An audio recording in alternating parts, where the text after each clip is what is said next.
poster যিখিনি আমি advertisement কৰিছিলোঁ বৰ্তমান আমাৰ ডকুমেণ্ট ভেৰিফিকেশ্যনখিনি চলি আছে প্ৰথম পৰ্যায় এটা কমপ্লিট হৈ গ'ল ছেকেণ্ড ফেজত যিটো ভেৰিফিকেশ্যন চলি আছে এতিয়া আমি এইখিনি ভেৰিফিকেশ্যনত আমি আমাৰ ৱেবছাইটত আমি কেইবাখনো লিষ্ট পাব্লিছ কৰা হৈছে মাল্টিপল লিষ্ট আমাৰ দুখন লিষ্ট অলৰেডি ওলাইছে গতিকে আমি এইখিনি ডেট দিছিলোঁ আমি 27 তাৰিখৰ পৰা আৰম্ভ হৈছিলে আমাৰ 10 তাৰিখলৈকে আমাৰ ছেকেণ্ড ফেজৰ ভেৰিফিকেশ্যনখিনি চলি আছে নমস্কাৰ যোৱাকালি ডিডব্লিউৰ সঞ্চালক মহোদয়ে কেইবাটাও গুৰুত্বপূৰ্ণ তেওঁ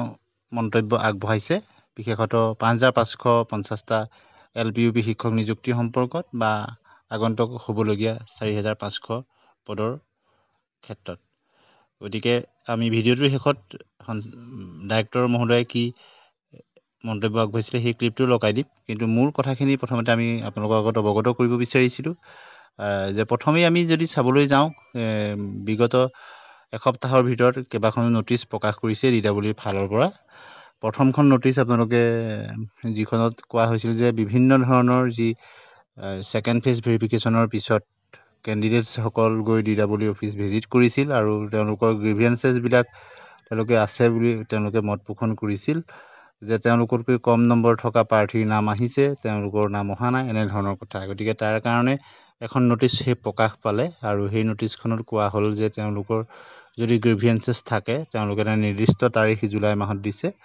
গতিকে সেই দুটা তাৰিখত তেওঁলোকে সেই গ্ৰিভিয়েন্সেছসমূহ দিব পাৰিব গতিকে এই দুটা তাৰিখৰ ভিতৰত তেওঁলোকে দিব পাৰিব আৰু এবচেণ্টি কেণ্ডিডেটৰ ক্ষেত্ৰতো শেহতীয়াকৈ এখন জাননী প্ৰকাশ পালে য'ত প্ৰথম পৰ্যায়ৰ ভেৰিফিকেশ্যনত এবচেণ্ট থকা প্ৰাৰ্থীসকল আৰু দ্বিতীয় পৰ্যায়ত এবচেণ্ট থকা প্ৰাৰ্থীসকলৰ কাৰণে সুকীয়াকৈ তাৰিখ দিয়া হৈছে গতিকে তেওঁলোকে নিৰ্দিষ্ট কাৰণ উল্লেখ থকা তেওঁলোকৰ ডকুমেণ্ট লৈ কি কাৰণে এবচেণ্ট আছিলে আৰু অন্যান্য ডকুমেণ্টসমূহ তেওঁলোকৰ একাডেমিকেই হওক প্ৰফেশ্যনেলেই হওক ডকুমেণ্টছখিনি লৈ তেওঁলোকে ভেৰিফাই কৰিব পাৰিব নিৰ্দিষ্ট তাৰিখত সেইখিনিলৈকে আপোনালোকে নিশ্চয় অৱগত আৰু ইয়াৰ পিছত আৰু এটা কথা ডিডব্লিউৰ ফালৰ পৰা তেওঁ ডাইৰেক্টৰ মহোদয়ে তেওঁ কৈছে যে তেওঁলোকে কেনেধৰণে মাতিছে যে 1:2 হিচাপত অৰ্থাৎ দুগুণ প্ৰাৰ্থী মাতিছে বুলি তেওঁলোকে কৈছে 1:2 বুলি যদিও কোৱা নাই 5550টা পদৰ ক্ষেত্ৰত প্ৰায় 9000 অধিক বা 10000 কেণ্ডিডেটক মতা হৈছে বুলি তেখেতলোকে কৈছে অৰ্থাৎ ৰেচিঅ' অনুযায়ী অৰ্থাৎ এটা পদৰ বিপৰীতে প্ৰায় দুজন প্ৰাৰ্থীক মাতিছে বুলি কৈছে যিহেতু 5550টা আৰু প্ৰায় 10000 মান প্ৰাৰ্থীক তেওঁলোকে ভেৰিফিকেশ্যনৰ কাৰণে মাতিছে গতিকে এনেধৰণৰ সেই কথাটো এটা স্পষ্ট হৈ পৰিল গতিকে সিও এটা বহুতেই জানিব বিচাৰিছিল যে কেনেদৰে মাতিছে বুলি গতিকে সেই কথাটো আপোনালোকে গম পালে যে যিমান পোষ্ট আছে তাই প্ৰায় দুগুণ সংখ্যক প্ৰাৰ্থীক ভেৰিফিকেশ্যনৰ কাৰণে আটাইকেইটা পৰ্যায়ৰ ভিতৰত মতা হৈছে সেইটো কথাও ক্লিয়াৰ হৈ পৰিলে আৰু ইয়াৰ পিছত এটা সুখবৰ বুলি ক'ব লাগিব যে যোৱাবাৰৰ নিযুক্তিবিলাকত যদি বা অন্যান্যবিলাকত দেখা যায় যে LPUPৰ ক্ষেত্ৰত তেওঁলোকে পাইছে বা এতিয়া যিহেতু টেট কাম ৰিক্ৰুটমেণ্ট হৈছে ছেকেণ্ডেৰীটো তেওঁলোকে পাই গৈছে আৰু প্ৰায় 1000ৰ অধিক কৰ্মৰত শিক্ষকেও তেওঁলোকৰ পৰা এলিমেণ্টেৰীৰ প্ৰায় 1000 মান শিক্ষকেও তেওঁলোকে NOC লৈছে যিহেতু তেওঁলোক ছেকেণ্ডেৰীতে বা অন্যান্য পোষ্টত তেওঁলোকে পাইছে সেই কথাও অৱগত কৰিছে সেই সম্পৰ্কতো পৰৱৰ্তী হয়তো চৰকাৰৰ নিৰ্দেশনা থাকিলে বিজ্ঞাপন আদি প্ৰকাশ পোৱাৰ কথাও তেওঁ কৈছে কিন্তু এটা কথা ভাল যে এইবাৰ যাতে এজন কেণ্ডিডেটে LPUP বা ছেকেণ্ডেৰী তিনিওটাতে যদি পায় তেওঁ যাতে নিজৰ চইচ অনুসৰি এটা পোষ্টহে ল'ব পাৰে বাকী দুটা পোষ্ট তেওঁলোকে যাতে এনেই ফুল লাভ নকৰাকৈ এনেই তেওঁ অভাৰলেপ কৰি যাতে ৰাখিব নোৱাৰে তাৰ কাৰণে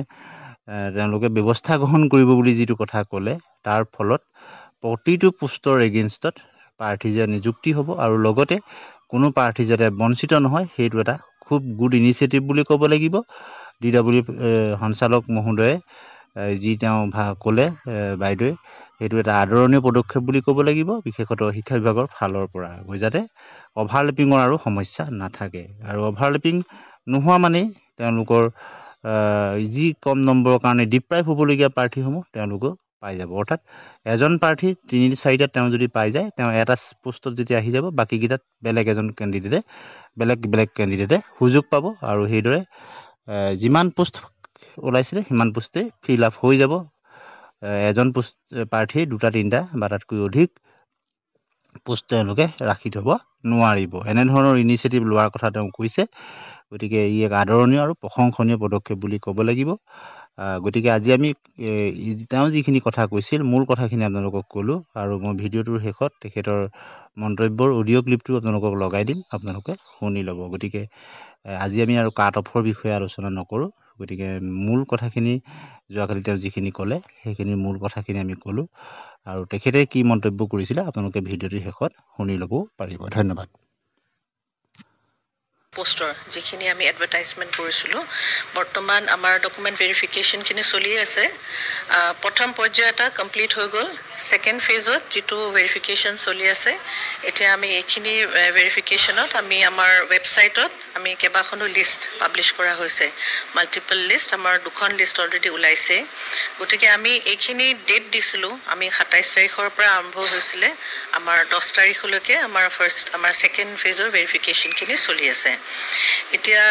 ইয়াতে দেখা গৈছে যে সময় আমাৰ কেণ্ডিডেটখিনি মানে কিছুমান অসুবিধা হৈ আছে তেওঁলোকৰ, যেনেকৈ কিছুমান কেণ্ডিডেট এই সময় তেওঁলোকক যিটো তাৰিখত তেওঁলোকক মাতা হৈছিল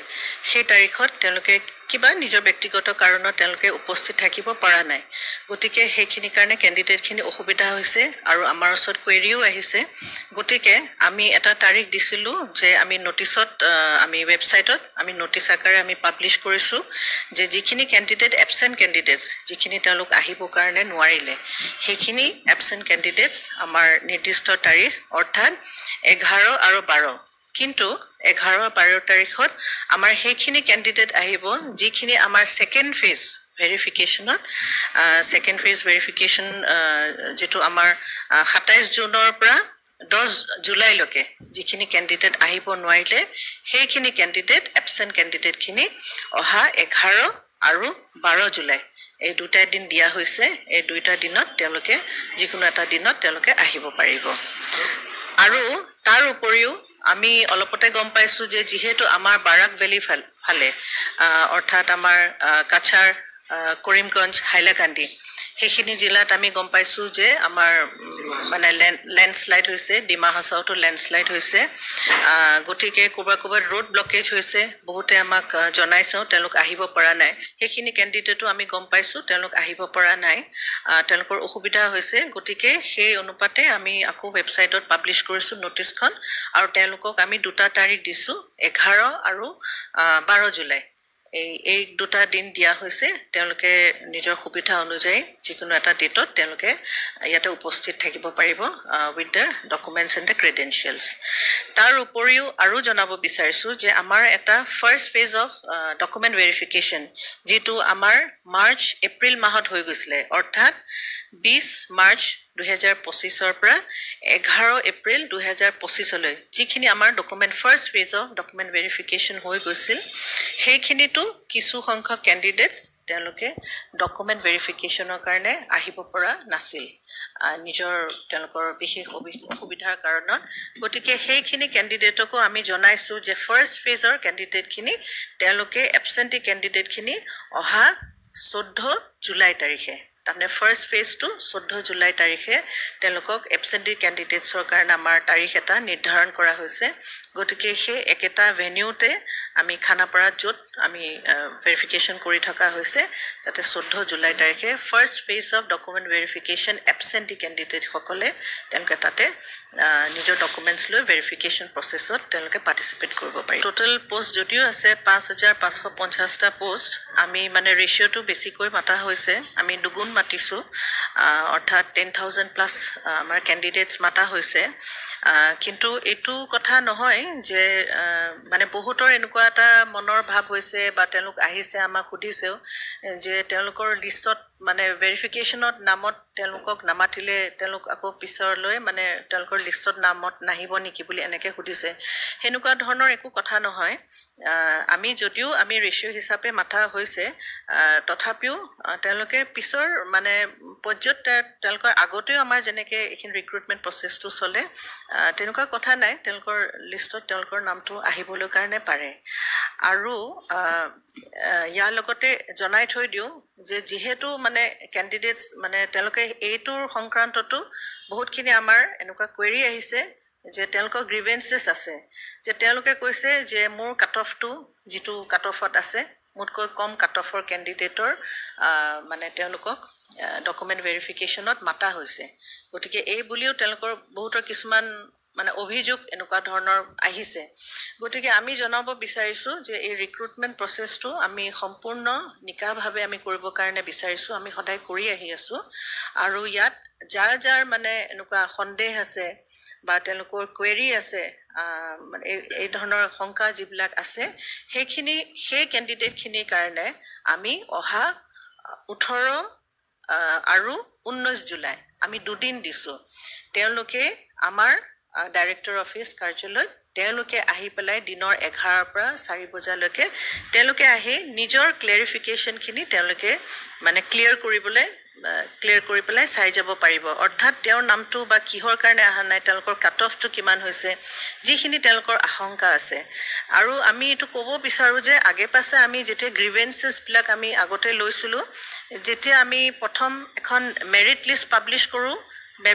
তাৰ পিছত সেইখন পাবলিশ কৰাৰ পিছত আমি গ্ৰিভেন্সেছৰ কাৰণে মে দুটা দিন আগে পাছে আমি তেনেকে দিছিলো কিন্তু এবাৰ দেখিছো যেহেতু গ্ৰিভেন্সেছ ক্যান্ডিডেটৰ বহুত বাঢ়িছে কাৰণ এবাৰ আমি সেকেন্ড ফেজত আমি নিউজ ক্যান্ডিডেটখিনিক আমি তেওঁলোকক ইনক্লুড কৰা হৈছিল আমাৰ এই ৰিক্ৰুটমেন্ট প্ৰসেছটোত প্ৰথম ফাৰ্স্ট ফেজত নিউজ ক্যান্ডিডেটখিনি তেওঁলোকক অন্তৰ্ভুক্ত কৰা হোৱা নাছিল গতিকে সেই কাৰণে ক্যান্ডিডেটৰ বহুতখিনি মনত অকম খেলিমেলি হৈছে গতিকে আমি এটো ক্লিয়াৰ কৰি দিব বিচাৰিছো গতিকে তেওঁলোকৰ যদি কিবা গ্ৰিভেন্সেস আছে এই গ্ৰিভেন্স থকা ক্যান্ডিডেটখিনি আমাৰ কাৰ্যালয়ত 18 বা 19 তাৰিখে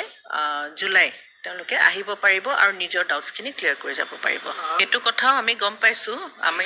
আমি গম পাইছো যে কিছুমান ক্যান্ডিডেট তেওঁলোকে এলপিৰ কাৰণেও এপ্লাই কৰিছে আপাৰ প্ৰাইমেৰীৰ কাৰণে এপ্লাই কৰিছে আৰু এতিয়া গম পাইছো সেইজন ক্যান্ডিডেট ধৰিলক আমাৰ সেকেন্ডাৰী লেভেলতো তেওঁলোকৰ মানে মেৰিট লিষ্টত বা তেওঁলোকৰ নাম আহিছে গতিকে আমি কিন্তু ৰিক্ৰুটমেন্ট প্ৰসেছটোত আমি হিনে ধৰণে আমি এটা পদক্ষেপ লম সময়মতে যাতে এজন ক্যান্ডিডেটে মানে বেলেগ পোষ্ট বিলাক যাতে তেওঁলোকে ৰাখি নথয় গতিকে এটো ফেজ ওয়াইজ হ'ব এতিয়া আমাৰ বৰ্তমান এটো ফেজ চলি আছে আৰু এটো আমাৰ ওপৰ পৰ্যায় লেভেলতো হেতু অকমান দৃষ্টিগোচৰো আছে আৰু সেই অনুপাতে আলোচনাও কৰা হৈছে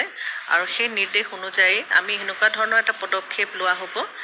যাতে এজন ক্যান্ডিডেটে কেবাটাও পোষ্ট তেওঁ মানে অকুপাই নকৰে যাতে পোষ্টখিনি বেলেগ ক্যান্ডিডেটক মানে ডিপ্ৰাইভ কৰা নহয় মানে হয় তাৰমানে আমি যেতিয়া এডভাৰটাইজমেন্টটো কৰা হৈছিল তেতিয়া সেইখিনি সময়ত এনেকুৱা ধৰণৰ এটা পৰ্যায় আহিব বুলি আমি মানে ভবা নাছিলো বা আমি গম পোৱা নাছিলো কাৰণ ৰিক্ৰুটমেন্টখিনি সবতে একেলগে যে সমানত আৰম্ভ চলি আছে গতিকে এইখিনি আমি দূৰ কৰিবৰ কাৰণে এইখিনি এটা ব্যৱস্থা কৰা হ'ব আৰু আমি ভাবো ক্যান্ডিডেট কোনো আমি ডিপ্ৰাইভ নকৰো পোষ্টবোৰ মানে অযথা মানে সোমাই পেলাই মানে পোষ্টখিনি যাতে মানে মানুহ নাপায় আৰু আমি বেলেগকো আমি ডিপ্ৰাইভ কৰো হেতু আমি হবলৈ কাৰণে আমি মানে আমি চেষ্টা কৰিম যাতে হেতু যাতে আমি ডিপ্ৰাইভ কৰা নহয় আৰু এতিয়ালৈকে এনওসি জিটি পিজিটিৰ কাৰণে আমাৰ যিখিনি তেওঁলোকৰ আমাৰ টিচাৰ যিখিনি পিজিটি বা জিটি যাব কাৰণে বিচাৰিছে মোটামুটি 900 প্লাস আমি 1000 মান বুলিয়ে ধৰিছো গতিকে সেইখিনি পৰ্যায়ক্ৰমে আমি সেইখিনি পিছত তেওঁলোকে জয়েন কৰাৰ পাছতহে আমি ক'ব পাৰিম যে এইকেটা ভেকেন্ট পোষ্ট হ'ব কাৰণ জয়েন নকৰালৈকে আমি এখিনি আমি এতে সেইখিনি ভেকেন্ট বুলি দিবলৈ কাৰণে আমি ক'বলৈ কাৰণে নোৱাৰো গতিকে পৰ্যায়ক্ৰমে আমাৰ যিখিনি আমাৰ ৰিক্ৰুটমেন্ট প্ৰসেছ চলিয়ে থাকে আমাৰ এতিয়া 5.5 চলি আছে আকৌ 4.5 এটাও আমাৰ পিছৰ পৰ্যায়ক্ৰমে আমাৰ চলিব গতিকে সেইখিনি আমাৰ ভেকেন্ট পোষ্ট হলে সেইখিনি হিগ্ৰে এডভাৰটাইজমেন্টৰ আমি